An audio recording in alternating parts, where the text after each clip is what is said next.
ساری انسانیت کا سر جو ہے جھکایا اور یہ ہمارے ماتھے پر ایک کلنک کا ٹیکا ہے۔ قرآن مجید میں اللہ تعالیٰ فرماتے ہیں من قتل النفس، جس نے ایک جان کو قتل کر دیا،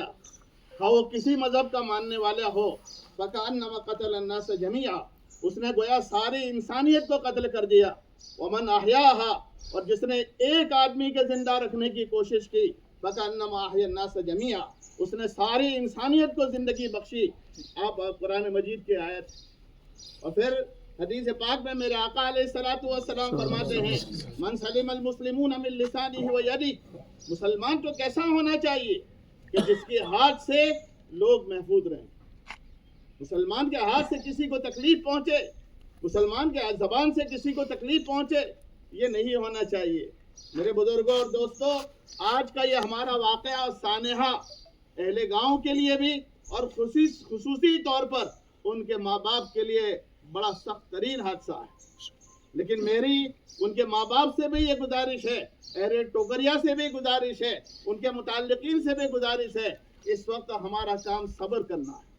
اس وقت ہمارا کام تحمل کرنا، اس وقت ہمارا کام برداشت کرنا ہے۔ اور حدیث پاک میں بھی آتا ہے انما الصبر عند الصدمۃ الاولی، کہ صبر تو جب صدمہ پہنچے اسی وقت صبر کیا جائے، وہی اصل میں صبر ہے، بعد میں تو صبر آ ہی جاتا ہے۔ تو یہ موقع ہمارے لیے جہاں صدمے کا موقع ہے، وہاں جو ہے صبر کا بھی موقع ہے۔ اس لیے میرے اہل گاؤں سے تلقین ہے کہ اس وقت ہم صبر کا دامن تھامے رہیں، ہائے واویلا نہ کریں، اور کوئی کسی طرح کا ریئیکٹ کرنے کی کوشش نہیں کی جائے۔ تیسری بات یہ ہے میرے بھائیوں بزرگوں، ہمیں سوچنا چاہیے کہ کسی کا لخت جگر ہے، کسی کا دل کا یہ ٹکڑا ہے جس کو آج اہل گاؤں میں کھو دیا۔ میرے بھائیوں، حقیقت کہہ رہا ہوں، میں نے جب اس معصوم بچے کی تصویر کو دیکھا، میرا بڑا دکھ، کس ظالم نے اس طریقے کی حرکت کی ہے اور ایک معصوم بچے پر کس طریقے سے ہاتھ اٹھایا ہے، ظاہر ہے کہ یہ اس کے ظلم کی انتہا۔ میرے بزرگوں، آپ جانتے ہو حضرت موسیٰ علیہ السلام کا واقعہ، کہ حضرت موسیٰ علیہ السلام کو جب صندوق میں ڈالا گیا تھا اور سمندر میں ڈالا گیا تھا، حالانکہ اللہ تعالیٰ نے یہ بات فَأَوْحَىٰ إِلَىٰ أُمِّهِ، ان کی والدہ کو یہ وحی کی تھی، الہام کیا تھا ان القیہ فی الیم، کہ تم موسیٰ کو ڈال دو سمندر میں، وَلَا تَخَافِي وَلَا تَحْزَنِي، اور تسلی کے یہ الفاظ کہے تھے کہ تم خوف بھی مت کرنا اور غم بھی مت کرنا، وَلَا تَخَافِي وَلَا تَحْزَنِي إِنَّا رَادُّوهُ إِلَيْكِ وَجَاعِلُوهُ مِنَ الْمُرْسَلِينَ،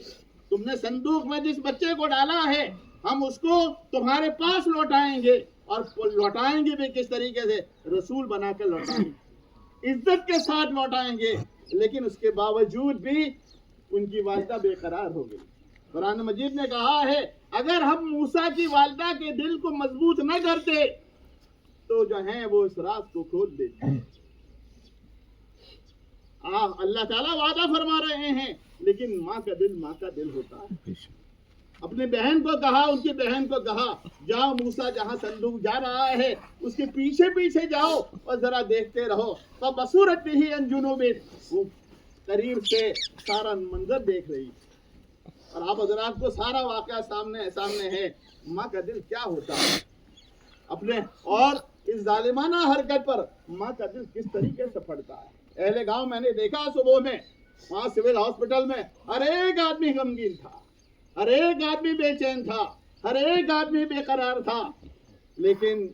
میرے بھائیوں بزرگوں، اس وقت ہم بہت صبر سے کام لیں، تحمل سے کام لیں، اور میں ان کے والدین کو خصوصی طور پر یہ کہہ رہا ہوں اللہ تعالیٰ ہمارے اس معصوم بچے کو ذخیر آخرت بنائے،